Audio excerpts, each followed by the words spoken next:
Here, I will repeat those thanks again on behalf of the government of Kenya. We do appreciate the partnership and the patriotism of the press, civil society organizations, which are a number. Here, the county government of Kilifi, humanitarian and human rights organizations, government officials of the county government, national government, the experts who are helping us in a very sensitive of the bodies of our compatriots, fellow Kenyans who met their death in this horrible and heinous crime. Everybody here, volunteers and everyone else I have not mentioned, please feel appreciated. So the government of Kenya is happy and appreciates your patriotism and your support. I am here today, we return here today. I've come with a number of senior officers from the Ministry of Interior. Our teams here, the Deputy Inspector General of Police is here, Nur Gabo, who is in charge of the administration of police. From the ministry we have the Principal Administrative Secretary, Anne Ngetich, is here, and Wilson Jega, the Secretary for Internal Security. And of course, we are joining the colleagues who are here, the teams which are here, which have done a great job, led by the Regional Commissioner for Coast, Roda Onyancha, and the other teams from the police and other agencies. And I want to really appreciate everyone. So we are here first and foremost and thank you, Governor and Senator, and the other political leaders who are here for also joining the teams here and supporting us and helping us actually even to calm the community, which I'm sure is gravely affected, the local community, even if we have victims from all over the country. The place where these crimes have been committed, I think, have impacted much more on the local community, who must be very traumatized. So thank you very much for supporting us and supporting the country by calming the community and also standing in solidarity with the rest of Kenyans. So we are here to support the teams here and also to assess progress on a number of activities that are going here. First of all, this area is an active security operation area. It is also an area where we are implementing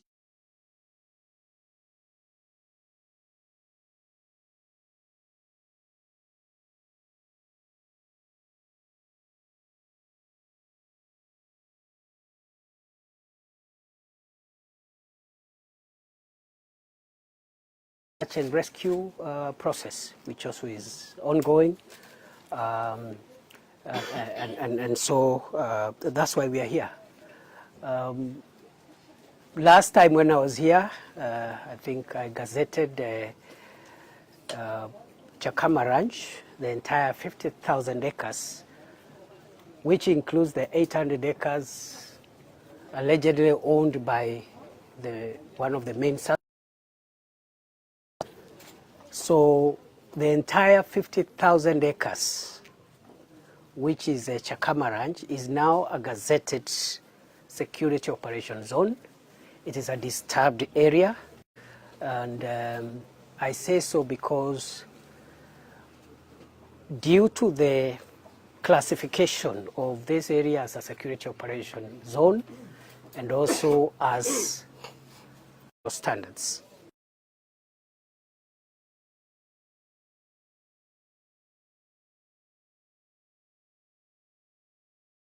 Limited even by international law because they involve or they constitute outrages against human dignity, because these are bodies of people's loved ones, people's relatives, mothers, fathers, children, neighbors, friends, and so there is a limit at what even the security agencies themselves can do. Context of what is happening here. Number two, the exhumation is a legal aimed at collecting law. So it's done in a particular way, using particular methods, and applying certain professional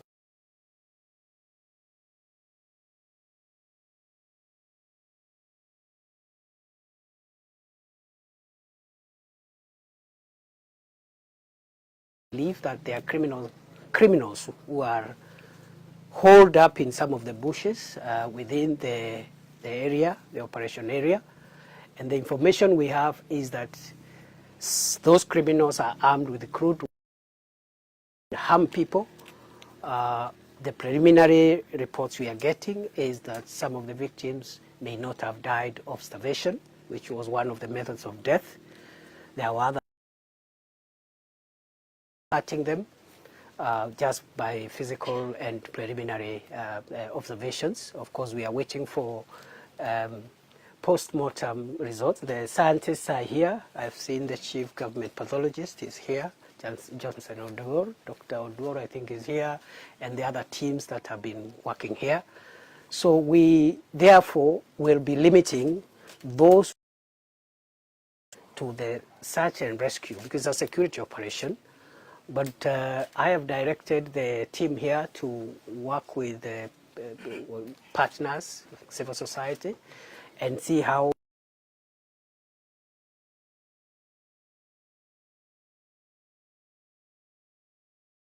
involvement by public, non-governmental public institutions, perhaps unlimited numbers of members of the press, because again, we do not want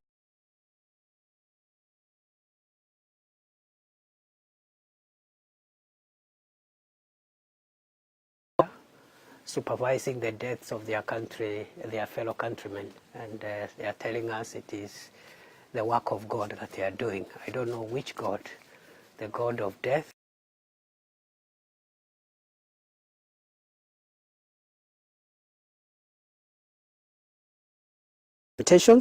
so that you understand where we are coming from. Now, of course, the government of the Republic of Kenya sends its sympathies.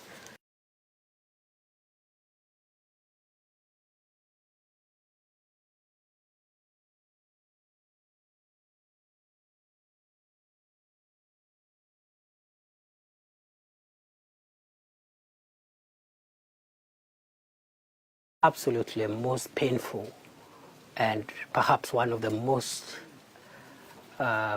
devastating and darkest moments of our country. We have been hit like this before, severally, maybe not in this manner, but our country has been attacked by other types of terrorists. There are other types of terrorists who have attacked us before. And every time we have been attacked, our country has pulled together and come out of it. I am happy to report that in the fight against armed terror, we have been able to keep that threat at bay for a while. And I want to assure the country, as I will go to whatever lengths, together with all the colleagues and agencies that are in this sector, to make sure that Kenya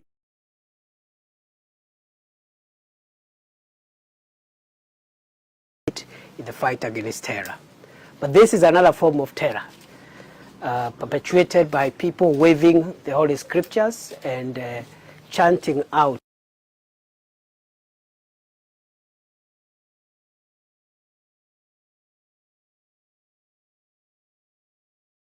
terrorists. I therefore want to ask once more for the solidarity of every Kenyan and friends of Kenya who are not Kenyans to stand with us.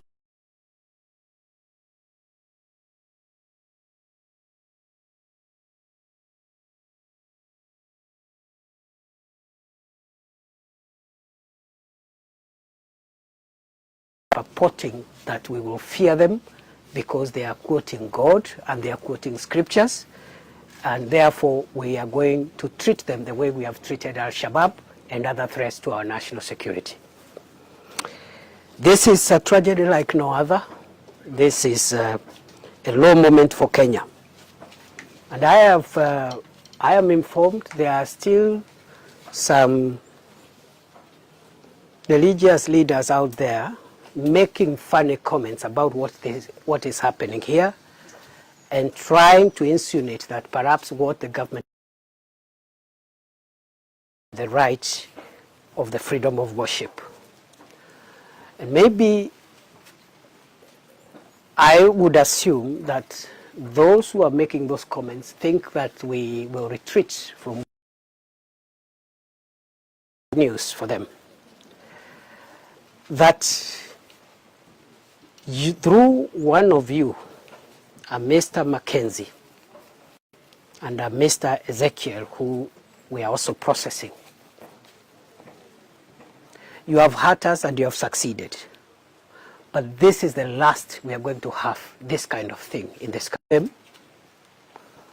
Are trying to tell us they know God more than the rest of us. I want to tell them, it doesn't matter who you know, here in Kenya, out there in the world, or even in the spiritual realm, we don't care whom you know. We will come for you. You are a murderer. We will come for you heavy and hard. And there is no turning back.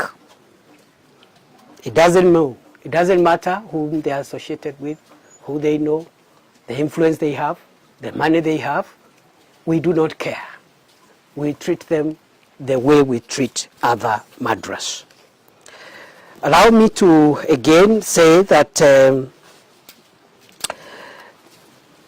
the government has decided to take additional measures to strengthen the operation which is taking place here. And I would like to announce the following new and additional measures.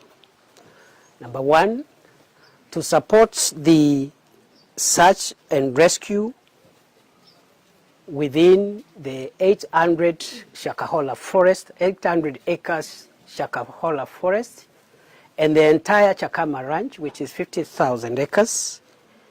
The government has upscaled the operation with more personnel, and at the same time, the government will, in addition to the ongoing land-based search, we will also start an air search to make sure that by use of air personnel and air technology, we are able to expedite the search and rescue.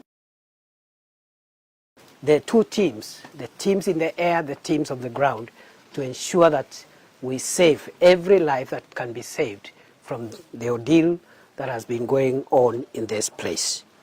Number two, with regard to the legal process of exhumation of bodies,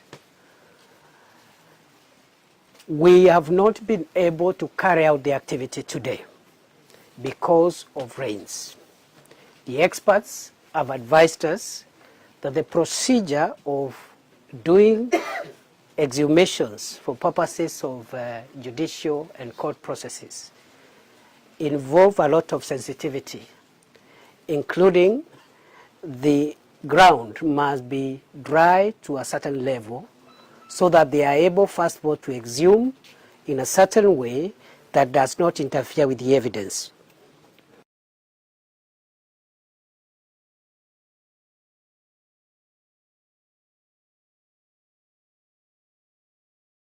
They must be able to do it in such a way that all the evidence that can be retrieved from that site is able to be retrieved. And therefore, we have suspended the exhumation because of the weather, and as soon as it dries up a little bit, we will resume. And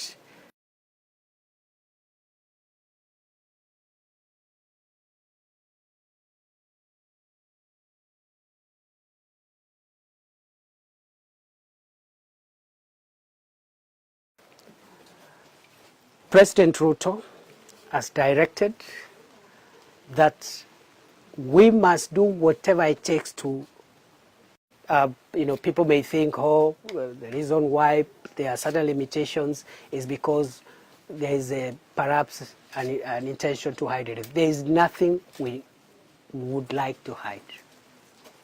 Number two, I want to assure all families and the people of Kenya that the government will, after establishing the truth, ensure full accountability and full justice.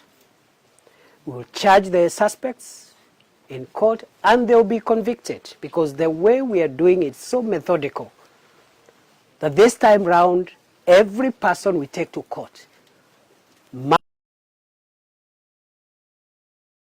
they must attract the severest and most painful punishment that is able to be available from our law books. So there will be justice and accountability. I said it last time, we've nothing to hide. And this accountability is not just for the suspects. It is not for the perpetrators alone.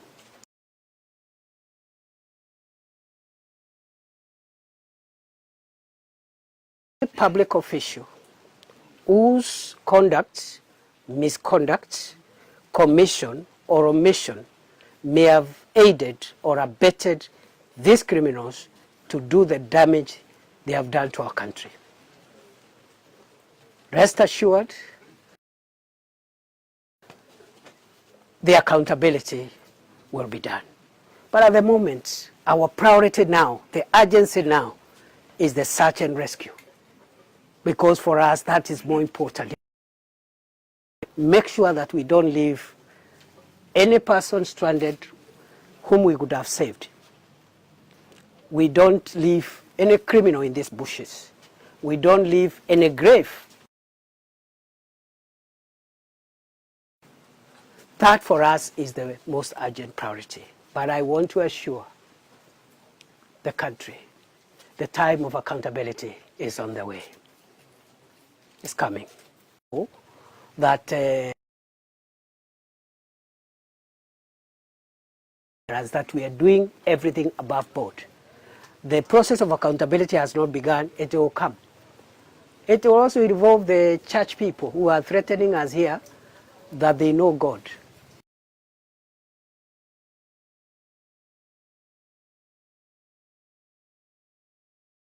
We will go for them, not just the ones that are already in custody, wherever they are. All religions, all beliefs. I would like to continue because I said there are certain measures we are taking today, and say that to assure the public in the country and legal processes happening will be above board, are open for scrutiny, and that government has nothing to hide. Today, we will transfer all station, division, sub-county, and county heads and commanders of all agencies within Kilifi County effective today. Them with their colleagues from elsewhere so that we can show the public that what we are doing is for the good of the country and for the good of justice. We are not implicating anybody, but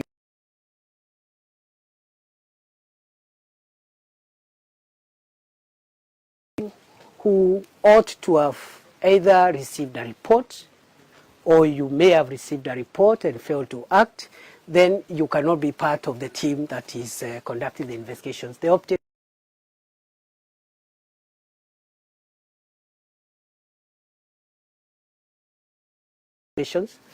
at station, division, sub-county, and county level in all agencies, including the Kenya Police Service, Administration Police,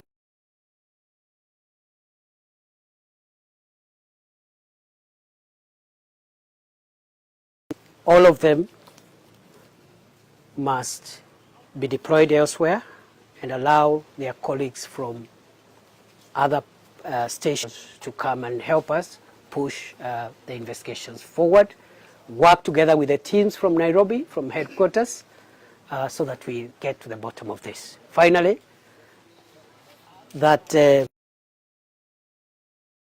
scaled the operation commander, the level and seniority of the operation commander has been upscaled.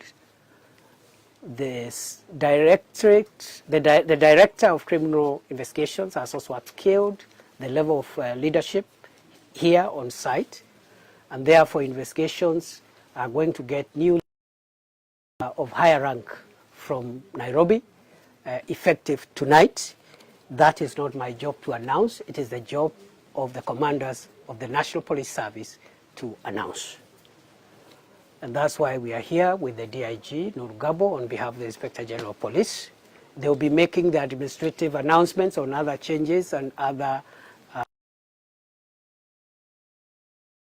actions. I want to end there once more by thanking you and really saying the government of Kenya appreciates what all of you have done. Society, volunteers, government officials, we appreciate what you're doing. And Kenya will never be hurt like this again.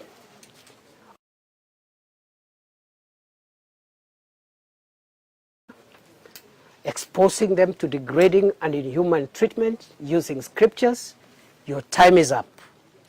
We are coming for you.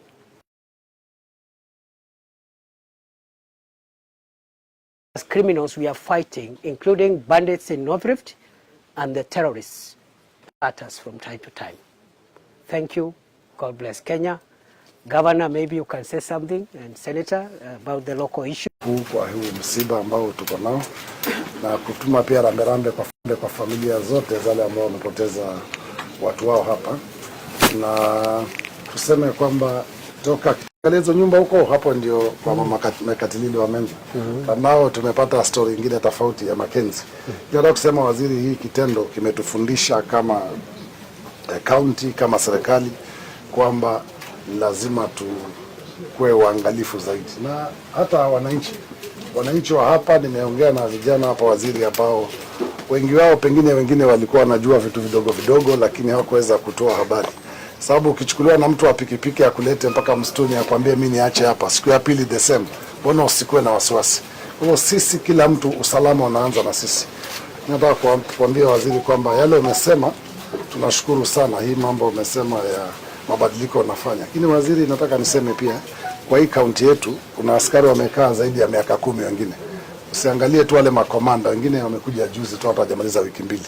Kuna askari wamekaa hii kaunti zaidi ya miaka 20. Kwa hivyo ukimaliza huku juu, pia huku chini waangalie hawa wadogo ambao wamekaa hapa mpaka wamekuwa kama machifu sasa, pia watafute mahali ya kwenda ili tuweze kuwa na ufagio mpya, ili tuweze kupeana habari. Kitendo hiki haingeweza fanyika hapa waziri.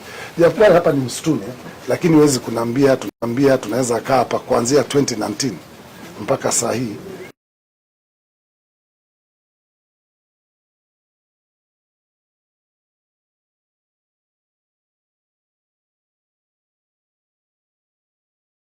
Pata hai waweze kuokolewa, na wale ambao wamezikwa waweze kufukuliwa, ili familia zao pia zipate ufungizi wa yale yaliyotukia. Asante, na tutaendelea. Ulikuja hapa juzi na umerudi tena na umeweza kutekeleza ule wajibu wa kazi yako. Ninataka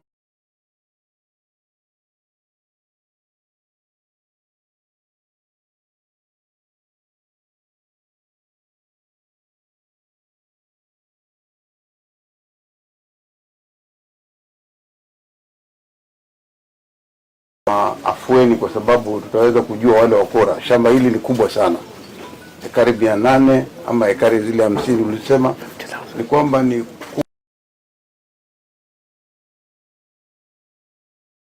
zile ambazo zinakuja zinaweza kuruka chini kabisa, zikaweza kuona ni nini kinajiri pale chini. Itakuwa afueni, kwa sababu tunasikia ya kwamba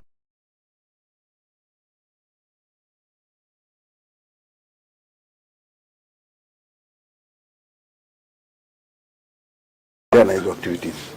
Kwa hiyo itatusaidia, ni njia mojawapo itatusaidia, na pia vile kwa kuongeza wale staff ambao wanahusikana kupotea ama waliofariki na wakazikwa bila idhini ya wale wapendwa wao. Na mwisho pia vile vile ningependa kusema kwamba hatua waliochukua katika vitengo vya juu